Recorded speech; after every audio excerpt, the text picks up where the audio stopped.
mag-ingat kayo, baka madapa kayo. Uy, bilisan nyo, nandyan na si Lola. Mano po, Lola? Mano po, Lola? Ano po, Lola? Ano po? Ano po? Ano ba yan? Mayroon, kagahapon ka pa dyan, ako naman. Ayoko. Gusto ko makita yung mukha ni Lola habang nagkukwento. Roan, nakalimutan mo na ba yung sinabi ni Lola? Dapat marunong tayo magbigay sa iba. Pero kuya, Roan, sige na nga. Jessica, ikaw naman na dito. Thank you, Roan. Kayo talaga mga bata kayo? O ano bang kwento ang gusto niyong pakinggan ngayon? Lola, ang lamat po ng tinapay. Ayoko niyan. Tapos na natin yan eh. Lola, ang alamat na lang po ng isda.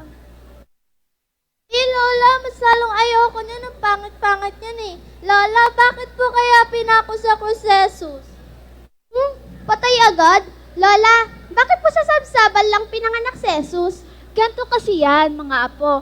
Lahat ng mga mababasa natin ay galing sa Biblia.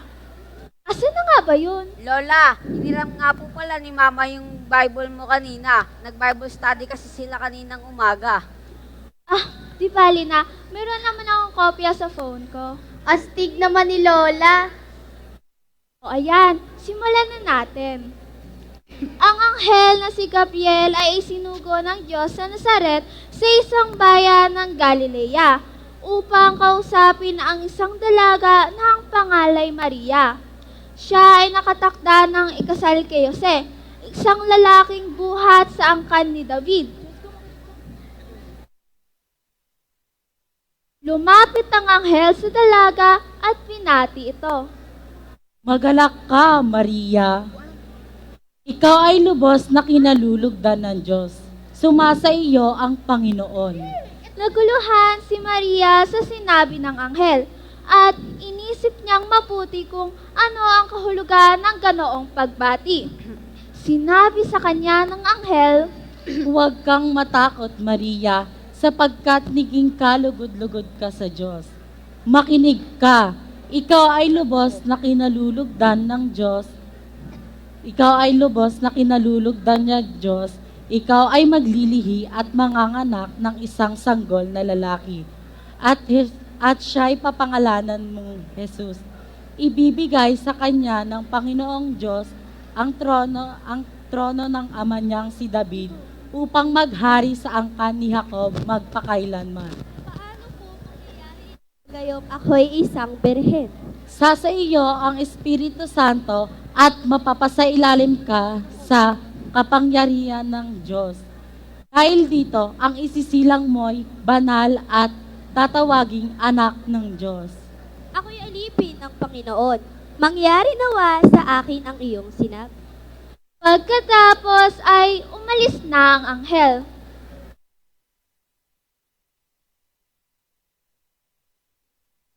Ay, kaya po pala hindi tatay ni Jesus si Jose. Apo, kasama na ni Maria si Jose habang pinagpupuntis niya si Jesus. Kasama na rin ni Maria si Jose habang lumalaki si Jesus. Kaya naman, tumayo na ring ama ni Jesus si Jose.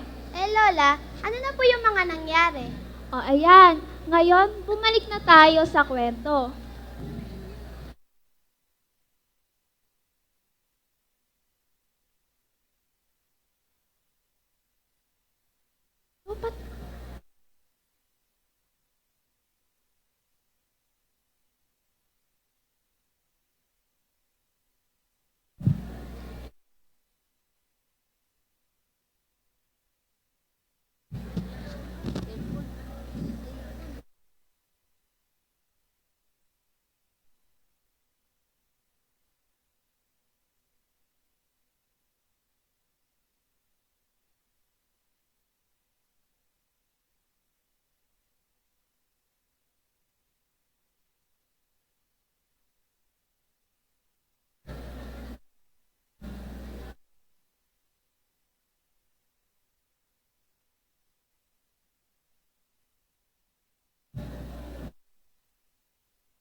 tayo sa kwento.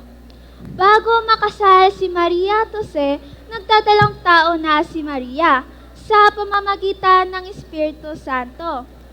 Subalit, dahil isang matuwid na tao si Jose sa kanyang mapapangasawa at ayaw nitong nalagay sa kahihiyan si Maria, pinalak niyang hiwalayan si Maria ng palihim. Ngunit habang pinag-iisipan ito ni Jose, nagpakita sa kanya sa panaginip ang isang anghel na Panginoon. Sinabi nito sa kanya, Jose, anak ni Maria, anak ni David, huwag kang matakot pakasalan si Maria, sapagkat ang sanggol na dinadala niya ay mula sa Espiritu Santo. Siya ay manganganak ng isang sanggol na lalaki at Jesus ang ipapangalan mo sa sanggol. nang magising si Jose, sinunod niya ang utos ng anghel ng Panginoon.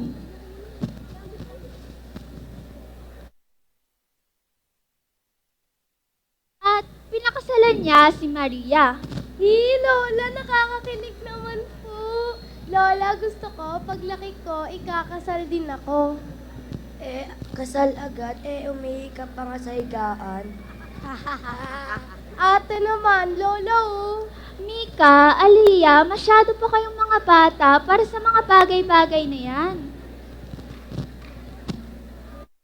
Lola, ano po yung mga sumusunod nangyari? O ayan, bumalik na ulit tayo sa storya. Iniutos ng emperador na magkaroon ng sensus sa lahat ng nasasakupan ng imperyo ng Roma.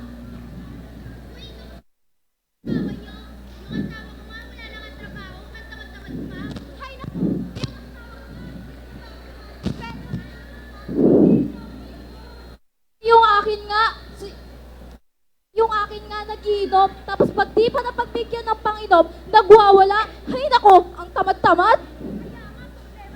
Kaya nga eh. Kamusta? Nakapagligpit na ba kayo? Ha? Para saan? Di ba nga yung emperador, inuutos na magkaroon ng sensus sa buong Roma? Ano naman? O di ba di kayo taga dito? Baka mahuli kayo niyan. Mula sa Nazaret, isang lungsod sa Galilea, si Jose ay kayo? pumunta sa Judea, sa Bethlehem na bayang sininang ni Haring David, sapagkat siya ay mula sa angkan ni David. Labit na. Kasama rin niyang umuwi upang magpatala si Maria na noon ay nagdadalang tao. Habang sila'y nasa Bethlehem, sumapit ang oras ng panganganak ni Maria. Isinilang niya ang kanyang panganay na isang lalaki. Binalot niya sa lampin ang sanggol at hiniga niya sa isang sabsaban, sapagkat wala nang lugar para sa kanila sa bahay panuluyan. Kaya pala sa sabsaban lang pinanganak si Jesus dahil di pinatuloy si Maria at si Jose. Tama ka dyan, Apo. Lola, ano na ba yung mga sumunod na nangyari? Ayun na nga. May 3 pantas na may dalang regalo para kay Jesus. May dala silang ginto, insenso at mira. Bukod dito, ang anghel at ang ibang tao ay dumalo upang tunghayan ang magandang balita. Lola, gusto ko rin pong makapunta sa Nazareth. Gusto ko din po masaksihan ang kapanganakan ni Maria. Ako rin po, Lola. Ako rin po. O ayan mga apo, ipikit nyo na ang inyong mga mata. Andito na tayo mga apo. Wow! Jesus,